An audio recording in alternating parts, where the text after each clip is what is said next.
আমার এই data cable দিয়ে আজকে চমৎকার একটি অঙ্ক শিখাবো, খুব মনোযোগ দিবেন। যে মজার একটি অঙ্ক, খেয়াল করেন কি বলছে। একটি সংখ্যা 650 থেকে যত বড়, 820 থেকে তত ছোট, সংখ্যাটি কত? খেয়াল করেন, এটা কিন্তু 22তম বিসিএস এ আসা একটি প্রশ্ন। তার মানে কি, যে যে সংখ্যাটা বের করতে বলছে এই সংখ্যাটা হচ্ছে এই যে 650 আর 820 ঠিক মাঝামাঝি মাঝামাঝি, তাই না?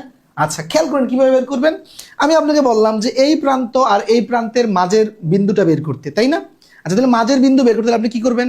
এই দুইটা প্রান্ত যোগ করবেন, যোগ করে যদি জাস্ট আপনি এই যে সমান করে নেন, তার মানে এই প্রান্তটা মানে এটাকে যোগ করে দুইটা ভাগ দিলে তো আপনি এই মাঝের প্রান্তটা পেয়ে যাবেন, রাইট? তো সেম ভাবে এই দুইটাকে যদি আপনি যোগ করেন, যোগ করে যদি দুইটা ভাগ দেন, তাহলে কিন্তু আপনার মাঝের প্রান্ত চলে আসবে বা মাঝের সংখ্যাটা কিন্তু চলে আসবে। তাহলে এটাকে দুই যোগ করলে কত হয়? 0, তারপর হচ্ছে 2 আর হচ্ছে 5 7, তারপর হচ্ছে 8 আর হচ্ছে 6 14, তার মানে এটাকে যদি আপনি দুইটা ভাগ দেন, দেখেন 1470। তার মানে 1400-কে যদি আপনি দুই ভাগ করেন 700, আর 70-কে দুই ভাগ করলে হচ্ছে 35, 735। খেলা শেষ। এটা কি বেশিক্ষণ লাগে ভাই? দেখেন কয় সেকেন্ডের উত্তর। কিন্তু আপনি ফিল করতে হবে বিষয়টা, যে কি বলছে, কেন অঙ্কটা ভাগ দিচ্ছে 2 দিয়ে, এটা কিন্তু ফিল করতে হবে।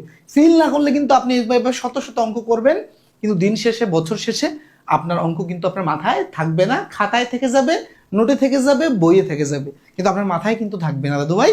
তাই আমি বলবো, যদি ফিল করে অঙ্ক শিখতে পারেন, দীর্ঘদিন ইনশাল্লাহ অঙ্ক মনে থাকবে। আর ফিল করে বেসিক থেকে অঙ্ক শিখতে চাইলে আমাদের সাথে থাকুন, আমাদের পেজে ফলো রাখুন, আর কোর্স করতে চাইলে ইনবক্স করুন। আল্লাহ হাফেজ।